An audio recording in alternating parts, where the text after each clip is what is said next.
Striker has been a primary focus for Arsenal this summer. We'll take a look at what fee it could take to get the deal done.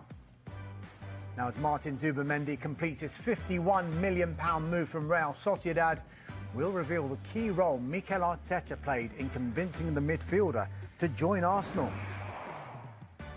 Across North London, Spurs are in talks with West Ham United over a deal to sign Mohamed Kudus, with the winger making it clear he wants the move. And while 5 players inform Manchester United they want to leave the club, we'll have the latest on Bryan Mbeumo's potential move to Old Trafford. Yeah, welcome along to Mark McAdam. Mark, there is only one place to start. Yeah. Arsenal's search for a striker. How close are they to getting it over the line? It feels like, for the first time in a number of windows, Arsenal fans are finally going to get to see the magic number 9 walk through the door at the Emirates. It's been the position that they've been coveting. It's the position they've been desperate for the club to go and action. And it feels like, finally, we can start to talk about this deal getting closer. Now, how close is the question? We know that Arsenal are pushing hard and they are in advanced talks at the moment. There's been no club-to-club agreement between Sporting and Arsenal, but the conversation continues between the two football clubs. There are some reports out there suggesting that Victor Gyokeres has told his friends, yeah, I'm only interested in Arsenal. Arsenal's a team for me, Arsenal's a team I want, and that he's also made that quite clear to the hierarchy at Sporting Lisbon. Sporting, as far as they're concerned, I guess, Dharmesh, they know they've pretty much lost the player. He's played as many games as he's going to play at Lisbon. And what an incredible 2 years it's been. 97 goals in 102 appearances. It is simply phenomenal. Hence why now we're talking about this potential move. Maybe that celebration will be seen in the Premier League not too far away. Yeah, just to add to that, Mark, Arsenal thought to be encouraged by the player's desire to join. Personal terms not expected to be a problem, but in a fresh development, Sporting have given Gyokeres permission to delay his return for pre-season. Now, we know pre-season gets underway for a lot of clubs, not only in the Premier League, but around Europe tomorrow. Yeah.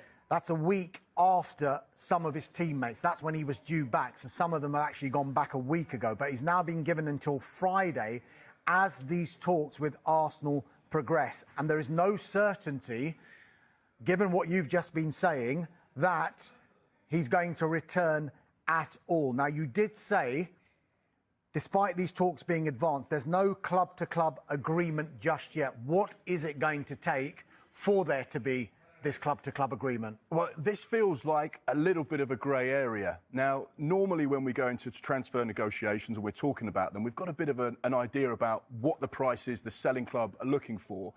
Normally it's the first question you'll ask your contacts. OK, fine, but how much is it going to cost to get this deal done?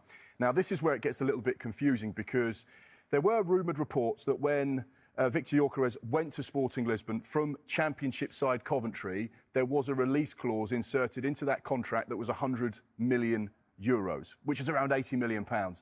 Now, he's 27 years old, and even the president of Sporting, Federico Varandas, has come out and said, look, we know we're not going to get £80 million for a 27-year-old striker. No one from Portugal is going to leave for that kind of money.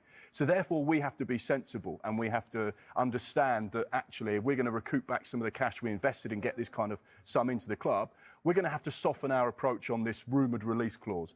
Now, there were suggestions it was around £59 million. Yeah, because there was that rumour, wasn't there, that Victor Gyokeres had some sort of agreement with Sporting that he could leave for that amount of money. Yeah, but gentlemen's agreements in football, rarely do they ever seem to work out. You hear about these things, and you've probably heard about them a number of times over the years between certain players and certain owners, but very often the agreement is always not quite on the same page.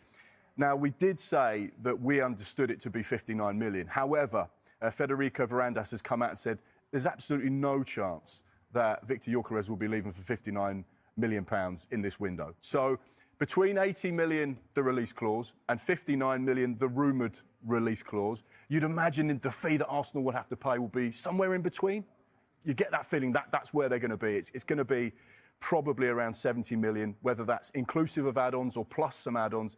It's going to have to be that kind of figure to get Victor Gyokeres out of Sporting Lisbon and into North London? Look, we have been speaking about this very topic for so many transfer windows, haven't we?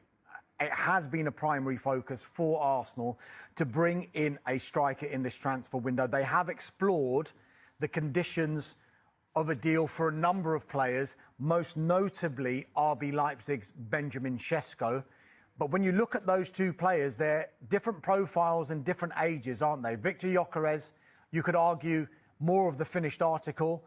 Does Benjamin Sesko perhaps have the higher ceiling? But what we're hearing now is that the focus seems to be edging towards Victor Gyokeres as opposed to Sesko.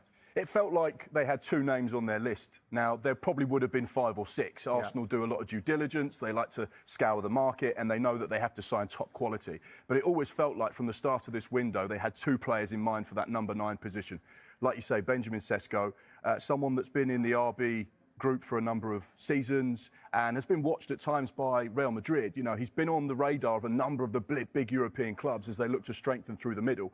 It's probably safe to say his development and trajectory hasn't been as progressive as a lot of the clubs expected, but he's still a talented player. But he's 22 years old and probably not quite Premier League ready just yet. But like you rightly say, probably will be in time. Whereas Victor Gyokeres absolutely is Premier League ready in my mind. He's like an oven-ready product. He's just scored 97 goals in 102 appearances. I think the biggest thing that he'll bring that perhaps other players won't is the physicality. He understands the Premier League. He understands English football. I first came across him when he was a young player at Brighton. Didn't play a great deal of first-team matches. Was given his debut by Chris Hughton, but then went out on loan. And it was where he was on loan at Coventry where he really excelled. And under Mark Robins, developed into that ruthless centre-forward, someone that could do everything you'd want from a number 9. And not only score and finish, but he could create his own goals as well. He'd drop into little pockets of space. He'd come into his own half at times, but he'd be prepared to get out wide. He'd be prepared to do the dirty work. And then he had the ability to finish with ease, and not just simple finishes. You know, he'd stick it in the bottom corner, he'd stick it in the top corner. He was good aerially. He had everything. And this is where I think this potential deal certainly feels like it could be the right one, and the one that Arsenal fans are crying out for. Oven ready, I like that. It looks like Arsenal are cooking. I sound like Boris Johnson, don't I? I don't know if that's a good thing. Not quite sure how to follow that one. But listen,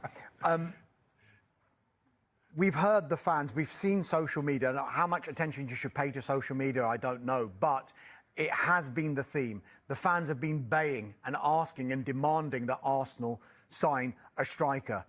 The fact that Arsenal have taken their time over the past few windows and done due diligence over a number of transfer windows, including in January when they were looking at both Sesko and Gyokeres, and in this transfer window with both of those players as well. Does that kind of highlight how absolutely vital it is that Arsenal get this right and the importance of this decision with, in particular, this position? It's probably the most difficult position to recruit for. And you speak to sporting directors up and down the country, across Europe and in the Premier League, and what's the one thing they say that is the difficult thing to find? Number 9. Number 9. And it's also the most expensive as well. So you have to get it right. If you're spending 50, 60, 70, 80, 100 million in Harry Kane's case on that number 9, he has to be able to come into the club and develop almost straight away and have an impact on that first team. This is the most challenging position to recruit for. And for a team like Arsenal, you're not trying to find a striker that will get you 15 goals and get you in the top 4.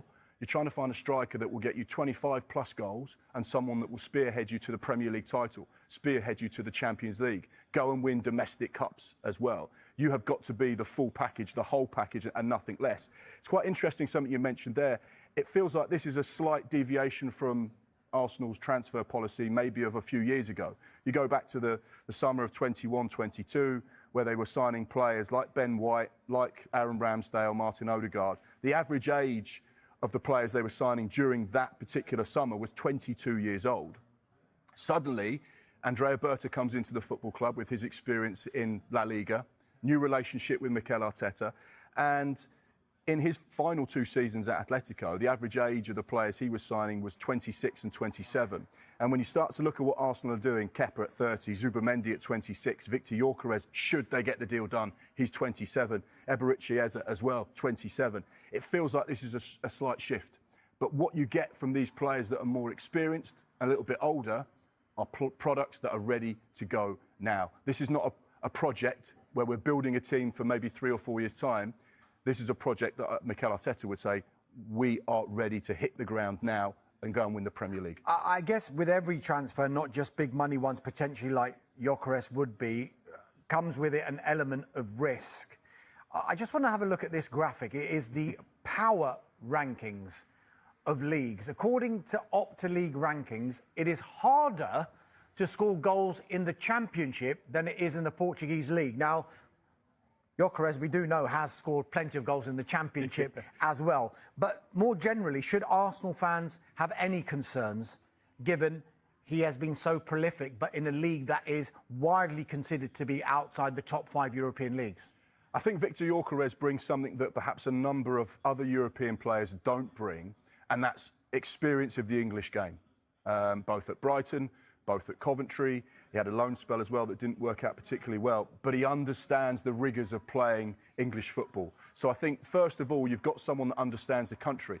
You speak to so many people. How many times do they say, well, we like a lot of players in Europe, but not all of them have got the ability to adapt to life in England. You've got to move across countries. You've got to learn a new language. You've got to let your family settle. You've got to find a home and a place where you feel comfortable.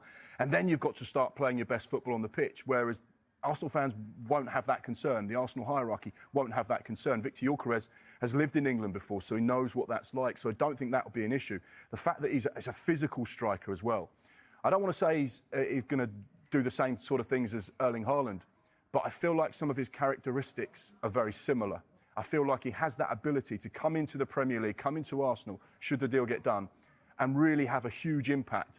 And you could almost see within the first 6 or 7 games of Arsenal's season, Victor Gyokeres has got 6 or 7 goals. And people go, Arsenal, why didn't you go and get this player or get this type of player 2 or 3 winters ago? Because we might have a few more bits of silverware in the cabinet. But I don't have any question marks about his ability, his goal scoring or his physicality. I think he's the perfect product for Arsenal right now, and I could see him really fitting seamlessly into that side. OK, so still work to do, of course, on a potential Victor Gyokeres deal, but Arsenal have confirmed a signing today, and it is the Spain international, Martin Zubimendi from Real Sociedad. What are the details of this one? Yeah, so we understand Arsenal met the release clause for the 26-year-old midfielder, which was around £51 million. We believe he's going to sign a 5-year contract, although that has been dressed up as a long-term contract as far as Arsenal are concerned. What's quite interesting about this one, Dharmesh, is that, and you will probably know this following Arsenal so closely, they actually started this deal over 12 months.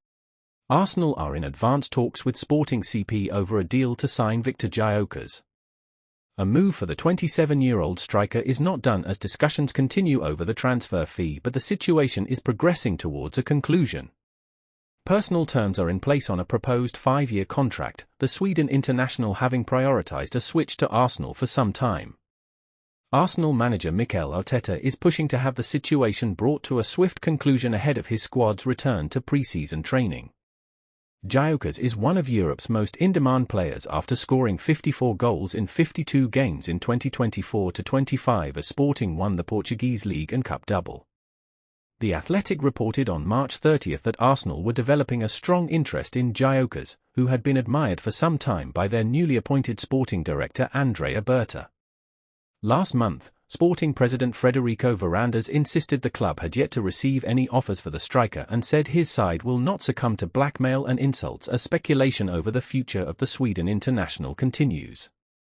Since joining Sporting from Coventry City in 2023, Gyokeres has scored 97 goals in 102 matches. Gyokeres moved to English football in 2017-18 when joining Brighton and Hove Albion, but made just 8 appearances for the South Coast club and scored 1 goal. After loan spells at St Pauli and Swansea City, he then joined Coventry, initially on loan, for whom he scored 43 goals across 2.5 seasons before his move to Portugal. RB Leipzig's Benjamin Sesko has also been tracked by Arsenal for some time as they seek to add a forward to Mikel Arteta's squad. Sesko, 22, signed a new contract with Leipzig last summer, but the Bundesliga club's failure to reach the Champions League has increased the possibility of a summer sale. That new contract removed a 65M release clause but was signed with a mutual understanding that when the right project arrived, Sesko would be allowed to leave for a fair price. Arsenal were without a recognised number 9 for the bulk of the second half of the 2024-25 season after serious injuries to Kai Havertz and Gabriel Jesus in January and February respectively. Midfielder Mikel Merino often deputised as a striker in their absence. Arsenal have completed the signing of goalkeeper Kepa Arrizabalaga from Chelsea and Spain international midfielder Martin Zubimendi from Real Sociedad.